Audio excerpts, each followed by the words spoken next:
एक दिन जब हजरत इब्राहीम अलैहिस्सलाम अपने परिवार के साथ फिलिस्तीन आए तो उन्होंने वहां घर बनाए और वहीं बस गए। वहां उन्होंने इस्लाम का पैगाम दिया और इसमें उन्हें काफी कामयाबी भी मिली। बहुत सारे लोगों ने इस्लाम कबूल किया और उन्हें नबी मान लिया। ये जगह उनके लिए बहुत ही महफूज और सुकून देने वाली थी। लेकिन एक दिन अल्लाह ताला का हुक्म आया, ए इब्राहीम, तुम बाबिल जाओ और वहां के राजा नमरूद को इस्लाम की दावत दो। क्या बाबिल जाना है? हजरत इब्राहीम ने बिना कोई देर किए अल्लाह का हुक्म मान लिया। हालांकि उनकी बीवी सारा और बाकी साथियों ने कहा कि कुछ दिन रुक जाओ, लेकिन नबी ने किसी की एक न सुनी और सीधा बाबिल की तरफ निकल पड़े। कई दिन की मुश्किल यात्रा के बाद वो नमरूद के इलाके में पहुंच गए। उधर नमरूद, जो पहले से ही खुद को खुदा कहलवाना चाहता था, अब और भी ज्यादा घमंडी हो गया था।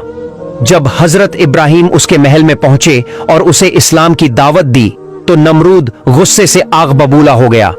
वो जोर से चिल्लाया, इब्राहीम, तुम फिर आ गए? मुझे तंग मत करो।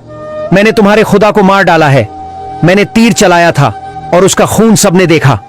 तुम्हारा खुदा अब नहीं रहा और अगर अब भी तुमने मुझे तंग किया तो मैं तुम्हें भी खत्म कर दूंगा। हजरत इब्राहीम ने बहुत नरमी से जवाब दिया, ए नमरूद, जिस दौलत और ताकत पर तुम इतना घमंड कर रहे हो वो सब कुछ उसी अल्लाह का दिया हुआ है।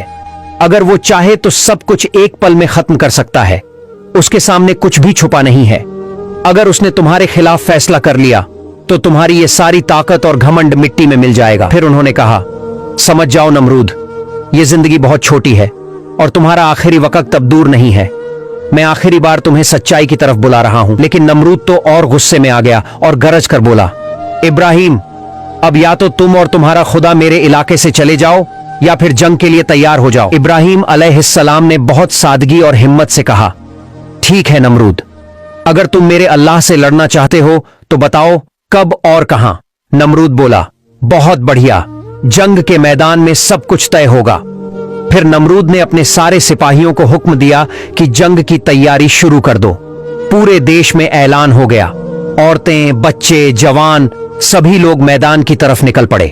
2 दिन में बाबिल का खुला मैदान तंबुओं से भर गया। 1800 वर्ग मील तक उसकी फौज फैली हुई थी। ये बहुत बड़ी और जबरदस्त तैयारी थी। जब नमरूद ने अपनी फौज की पूरी तैयारी कर ली तो उसने हजरत इब्राहीम अलैहिस्सलाम को बुलवाया।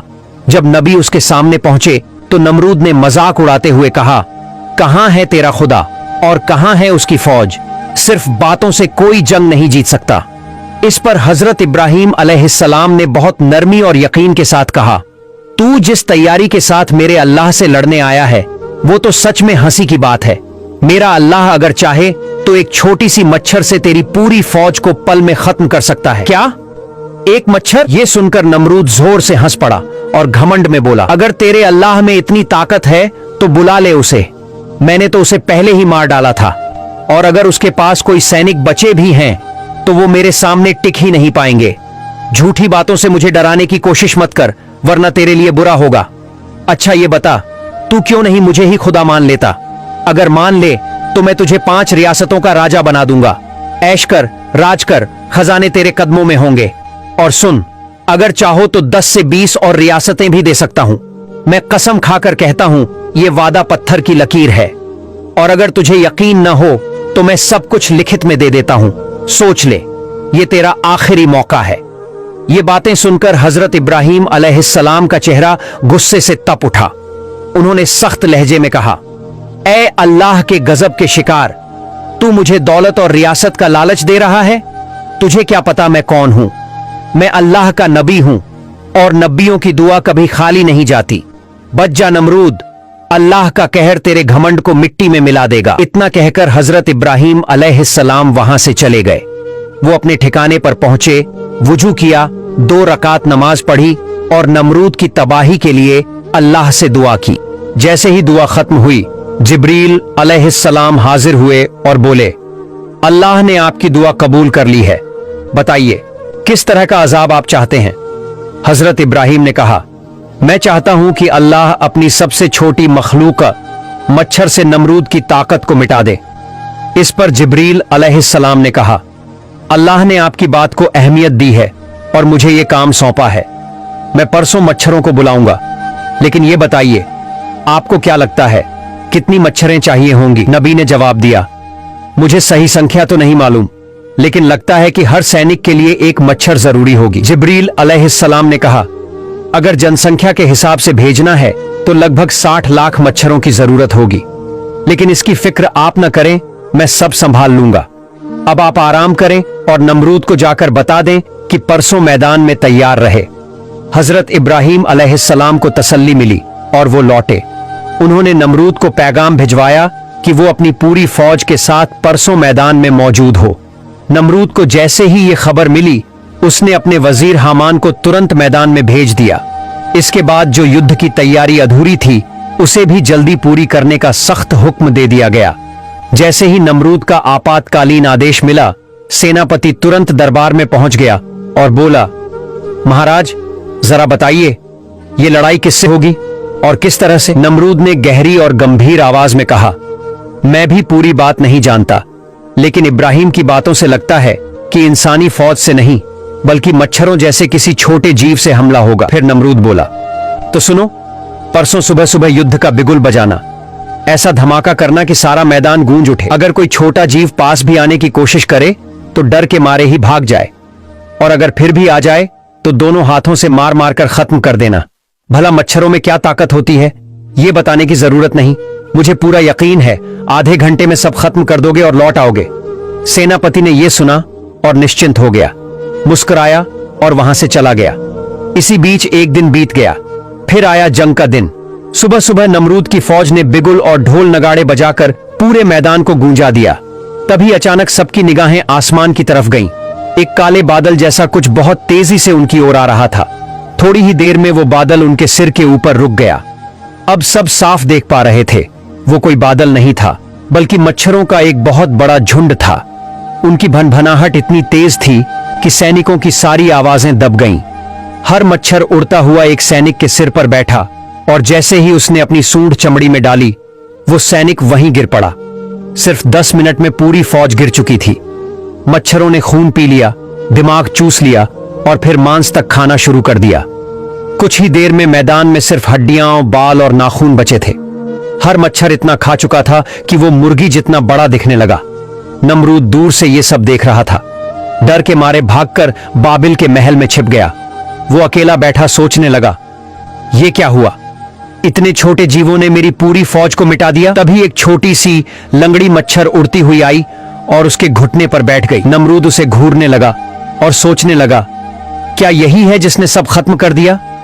जैसे ही उसने मच्छर को मारने के लिए हाथ बढ़ाया, मच्छर उसकी नाक में घुस गई, सीधा उसके दिमाग में, और फिर शुरू हुआ ऐसा दर्द जो बर्दाश्त के बाहर था। नमरूद पागलों की तरह अपने सिर पर घूंसे मारने लगा। तभी थोड़ा सुकून मिलता, जब रुकता तो दर्द फिर लौट आता। उसने लकड़ी के छोटे छोटे हथौड़े बनवाए ताकि खुद को मार सके। एक दिन और एक रात यूं ही बीत गई। फिर उसने एक नौकर रख लिया जो उसके सिर पर लगातार चोट करता रहे, तभी आराम मिलता। इसी बीच अल्लाह ने जिब्रील अलैहिस्सलाम को भेजा। उन्होंने हजरत इब्राहीम अलैहिस्सलाम से कहा कि अब नमरूद को दोबारा सच्चाई का रास्ता दिखाओ। नबी उसके पास पहुंचे और बोले, अब तो समझ आया, एक खुदा की ताकत देख ली तूने, अब भी वक्त है, शिर्क छोड़ दे और सिर्फ एक अल्लाह को अपना रब मान ले। हजरत इब्राहीम अलैहिस्सलाम ने आखिरी बार नमरूद से कहा, एक बार कलमा पढ़ लो, मैं तुम्हारी आखिरत की निजात, छुटकारे की जिम्मेदारी ले लूंगा। लेकिन नमरूद ने घमंड से कहा, तुम कोई आम इंसान नहीं लगते, जरूर कोई बड़ा जादूगर हो। मैं तुम्हारे इस जादू के आगे झुकने वाला नहीं हूं। जाओ, तुम अपने खुदा के साथ रहो, मुझे दुनिया का खुदा बने रहने दो। यह सुनकर हजरत इब्राहीम अलैहिस्सलाम ने गहरी नजर से उसे देखा और गंभीर लहजे में बोले, अगर अब भी तुम अल्लाह को नहीं मानते तो याद रखो, तुम्हारी मौत अल्लाह के गजब से ही होगी और फिर आखिरत में बहुत सख्त सजा मिलेगी। तुम्हारा ये शाही रुतबा भी बिखर जाएगा और यहाँ किसी और का राज चलेगा। नमरूद ने हंसते हुए कहा, मेरे साथ जो भी हो, तुम क्यों परेशान हो रहे हो? एक तुम अपनी फिक्र करो, तुम्हारे साथ भी कुछ अच्छा नहीं होने वाला। हजरत इब्राहीम अलैहिस्सलाम ये सुनकर दुखी मन से लौट आए। उसी वक्त जिब्रील अलैहिस्सलाम आए और बोले, ऐ अल्लाह के प्यारे नबी, आप दुखी मत हो, आपका काम था उसे आखिरी बार सच का रास्ता दिखाना, वो आपने कर दिया। कुछ लोग ऐसे होते हैं जिनके दिलों पर अल्लाह ने मुहर लगा दी होती है, नमरूद भी उन्हीं में से एक है। अब उसकी जिंदगी ज्यादा दिनों की नहीं रही। ये सुनकर हजरत इब्राहिम अलैहिस्सलाम का दिल हल्का हुआ। उधर नमरूद की हालत दिन ब दिन खराब होती गई। उसके सिर पर लगातार हथौड़े से चोट दी जाती थी। अब एक नहीं, कई कर्मचारी बारी बारी से 8-8 घंटे उसकी ड्यूटी कर रहे थे। राज्य में अफरा तफरी मच चुकी थी। कुछ इलाके आजाद हो गए थे। दरबार के लोग भी अब नमरूद को तवज्जो नहीं दे रहे थे। हर कोई अपनी मर्जी कर रहा था। कुछ लोग तो खजाना लेकर भाग गए। जो सैनिक मारे गए थे उनके घर वाले गुस्से में दरबार पहुंचते। उनकी माएं, बहनें और बीवियां हर रोज इंसाफ और मुआवजे की मांग करती। इधर नमरूद अंदर से टूट चुका था। उसका शरीर भी कमजोर हो गया था और दिमाग भी। उसे चीजें याद नहीं रहती थीं। गुस्सा बढ़ गया था। अब उसमें सहन करने की ताकत ही नहीं बची थी। उसके अपने लोग भी अब उसे छोड़ने लगे थे। देखभाल में भी लापरवाही होने लगी थी। एक दिन जब सिर पर हथौड़ा मारने वाला कर्मचारी थोड़ी देर को बाहर गया तो नमरूद गुस्से में पागल हो गया। जब कर्मचारी वापस आया तो नमरूद ने उसे जूतों से पीट दिया। कर्मचारी को बहुत बुरा लगा। उसने मन ही मन बदला लेने की ठान ली। फिर एक रात जब उसी की ड्यूटी थी, उसने बहुत जोर से लकड़ी का हथौड़ा नमरूद के सिर पर दे मारा। उस चोट से नमरूद की खोपड़ी फट गई और फिर उसके सिर के अंदर से एक मच्छर उड़कर बाहर निकल गया। प्यारे दोस्तों, यहीं पर हमारी कहानी खत्म होती है। अगर आपको ये वीडियो पसंद आई तो वीडियो को लाइक करें और कमेंट बॉक्स में अल्लाह का नाम जरूर लिखें। इस तरह वीडियो पाने के लिए चैनल को सब्सक्राइब करें। आपका प्यार ही हमें और कहानियां लाने की हिम्मत देता है। अल्लाह हाफिज।